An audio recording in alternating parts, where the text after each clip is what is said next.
Hi, I'm Shelby. I'm an alcoholic. My sobriety date is April 9th of 2017.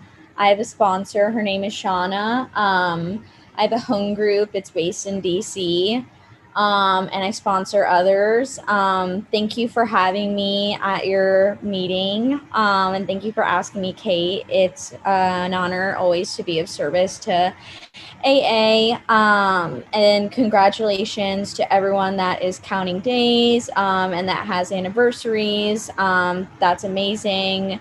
And to those who are counting days, I just find it so commendable that y'all came in during online meetings and that this is just like your normal. I mean, I guess it's all of our normals at this point, at least for me, because it's been so long. But regardless, I just think that's amazing. So congratulations for getting here. So I guess, okay, a little bit about my story. I'm from the DC area. Um, I materially, my family was pretty comfortable. And on from an outside perspective, my life, my childhood looked pretty normal and nice. But in reality, there was a lot of chaos at my house and abuse. And so from a very young age, had very low self esteem, started developing unhealthy coping mechanisms to deal with all this stuff that was going on at home. I always felt like I was hiding something from people I was going to school with and stuff. Like, you know, they didn't know what it was like to be at my house and live in my house. And so that also alienated me, made me feel apart from. Um, and I don't know, like from a young age, like I said, I had unhealthy coping mechanisms. And with, sorry. I, yeah, sorry, I lost my train of thought. And so I basically like would, cut myself, do things like that, just to feel something and get out of myself. And so when I found alcohol, I think in eighth grade, it was very glamorized, especially in the movies and TV shows I watched. So it looked like this fun thing. My parents are an alcoholic, but there's a lot of alcoholism and addiction in my family. There's a lot of mental health issues in my family. I'm the only person in recovery for anything. My mom drank a lot, but I don't know if she's an alcoholic necessarily. And I remember my first drink, I was on winter break in Florida with like some of my friends that I went to sleepaway camp with. And I started drinking, we went to like the Cheesecake Factory and filled a water bottle full of like vodka or something and drank half the soda and then like poured vodka in our sodas. And I remember that initial feeling I felt when I started feeling the effects of alcohol and like finally all these insecurities that like plagued me 24/7. I wasn't thinking about those things anymore. Like my shoulders relaxed. Like I felt funny. I felt pretty. I felt carefree. I wasn't so anxious. Um, like I felt in the moment and present and just so happy. And I wanted to maintain that feeling for as long as possible. So I kept drinking. And then things started to get bad. I'm the type of drinker. I often when I would get like really sad and cry a lot and get very depressed because alcohol is a depressant. And I also have depression. And then it kind of ruined the whole night for everyone. And my friends were confused and whatever. But I just thought that, it's my other mental health issues that are the problem. This was a fluke. And that sort of thing kept happening. I remember my first major consequence from drinking was when I was a freshman in high school. I went to a pretty academically competitive school, and people were kind of slow to pick up on like drinking and partying and stuff, but I went to a party and no one was drinking except for me. And I got there and I was blacked out and I had like a suicidal episode and no one really knew what to do. I got sent to the hospital. The doctors, called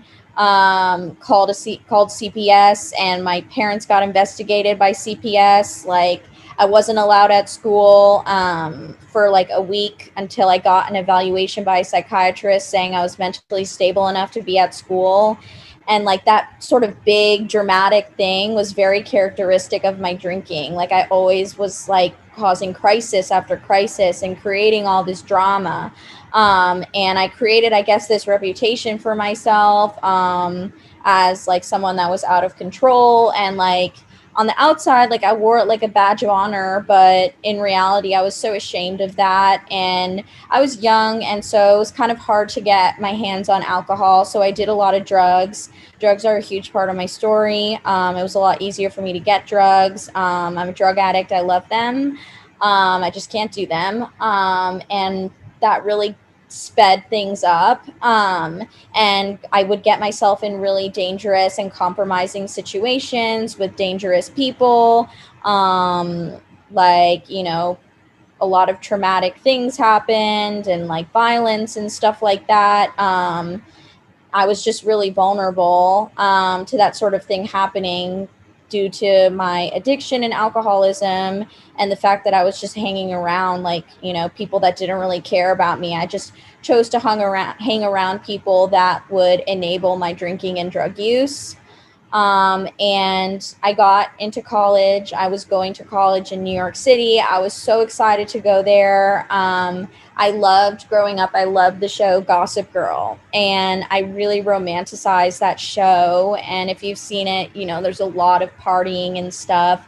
And to me, it looked so cool. And I thought that if like I moved to New York City and got in with the right crowd and was, you know, wearing fancy clothes with fancy rich people at a fancy exclusive club doing expensive, nice cocaine, you know, everything would be okay. And like, that's who I authentically was. And like, that's just, you know, what I needed to be happy. But that's not really who I am. And when I got to New York City, things just got so bad. Like, I was not hanging around fancy, cool people. I was hanging around really shady people.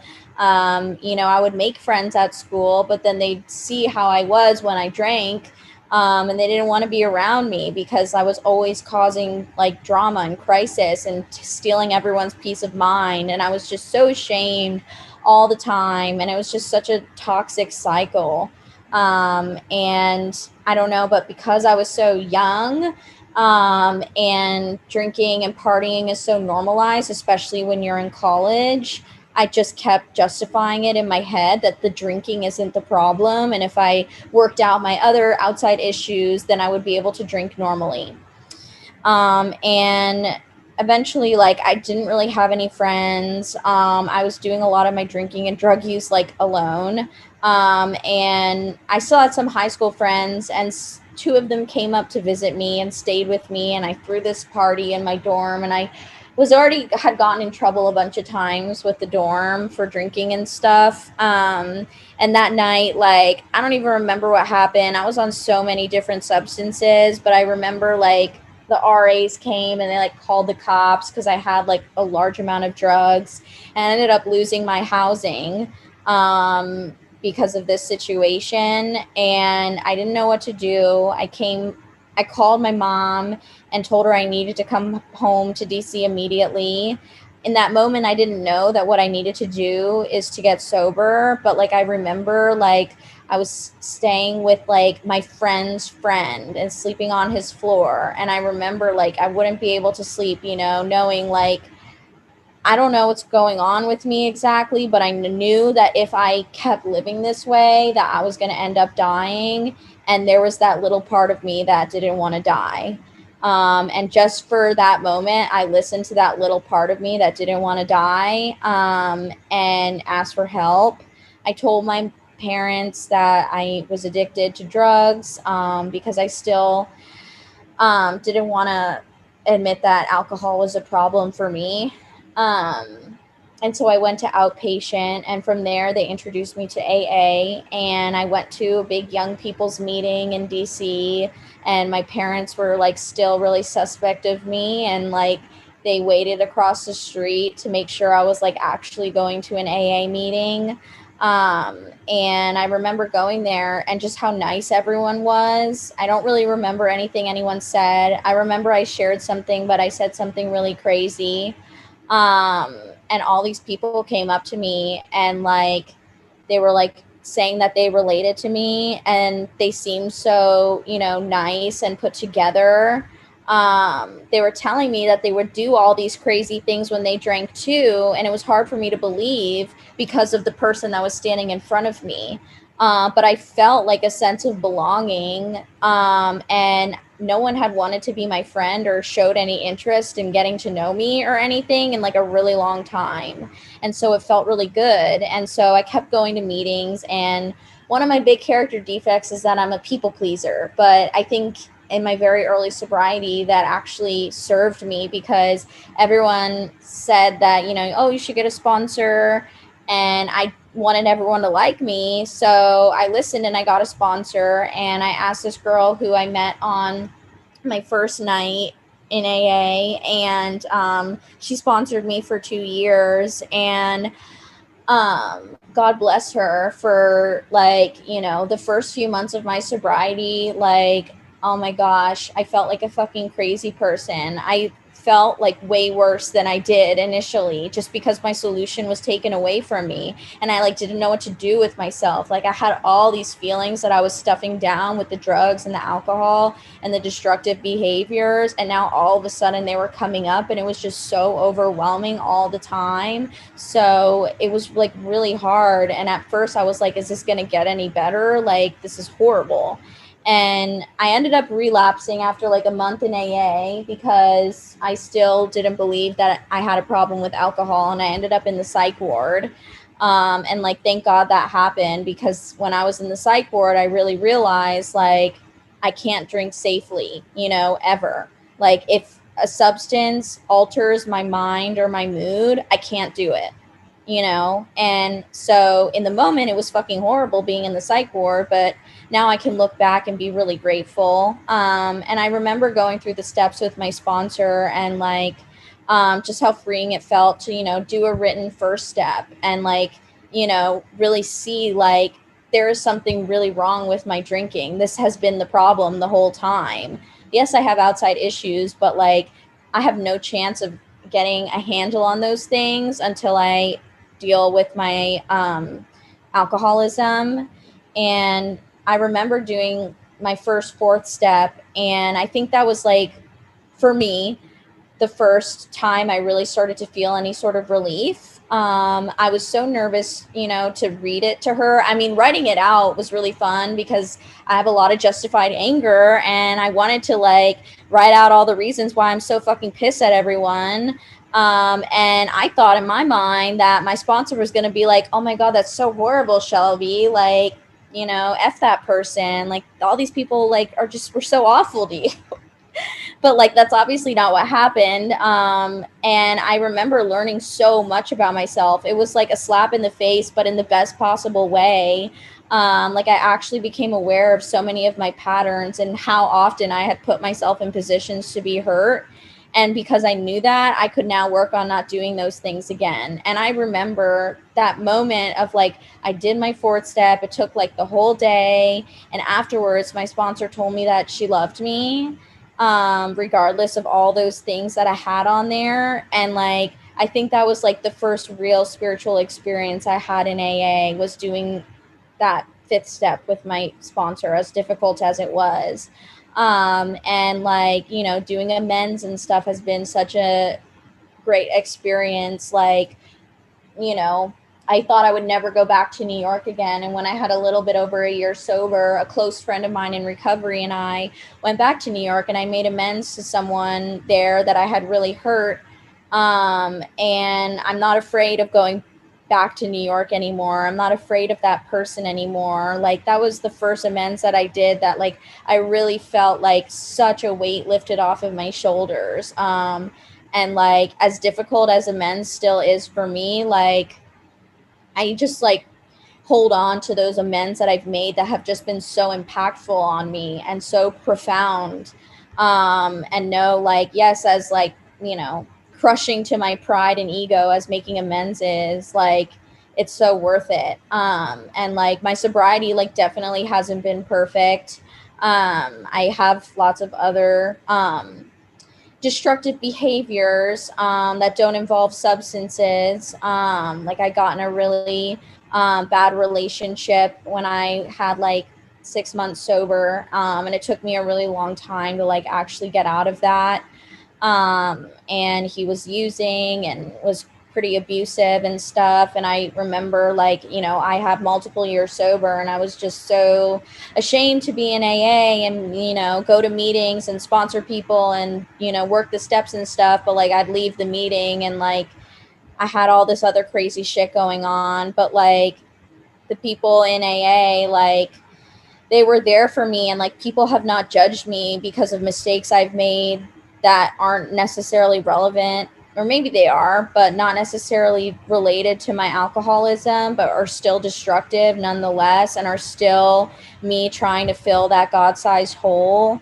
And that's really helped me. And, you know, I've been working with my sponsor now for a year and a half now, and she's really helped me to like connect with my higher power, and learn that, like, you know, for me, like, I believe in like free will, and like, the, you know, my higher power didn't make all these bad things happen to me. Like, that was someone's free will. Like, you know, just like it was me acting on my free will when I hurt other people, you know. But like, if I am open to relying on my higher power, then I can get through anything. And like, you know, as awful as like that relationship and stuff was, it really showed me that like, I can stay sober through like anything, you know, no matter how like painful and awful and whatever. Like, I can stay sober through anything. And my higher power is there for me through anything if I seek it out. And, you know, I've had moments in my sobriety when I didn't really connect with a higher power. I felt like, you know, I just didn't trust it. And like, I had such low self-esteem for so long, it scared me that, maybe my higher power doesn't love me unconditionally. But at the same time, it also terrified me that maybe there's a higher power that loves me unconditionally.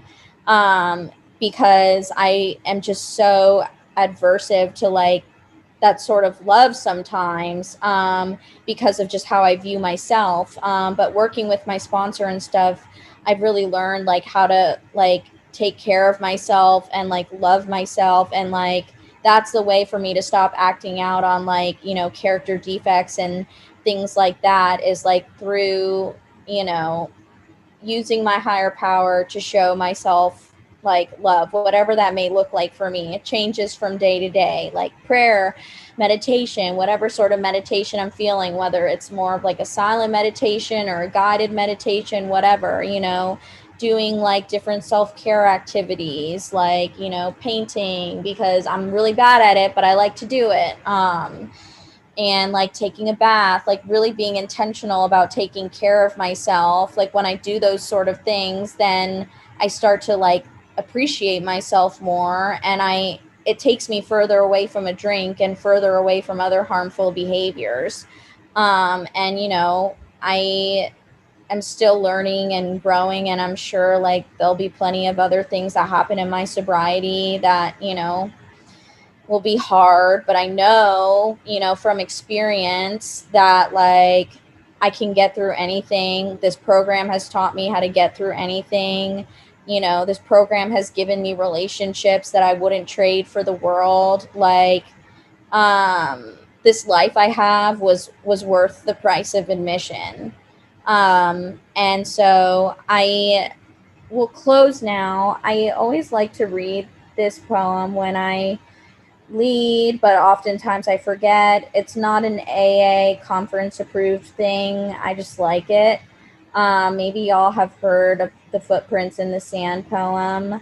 Um, it is, one night I dreamed a dream as I was walking along the beach with my Lord. Across the dark sky flashed scenes from my life.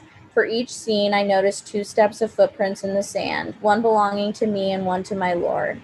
After the last scene of my life flashed before me, I looked back at the footprints in the sand. I noticed that at many times along the path of my life, especially at the lowest and saddest times, there were only one set of footprints. This really troubled me, so I asked the Lord about it.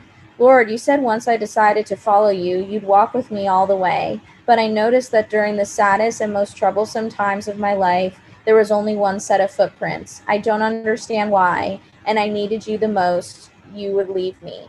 He whispered, my precious child, I love you and will never leave you, never ever during your trials and testings. When you only saw one set of footprints, it was then that I carried you.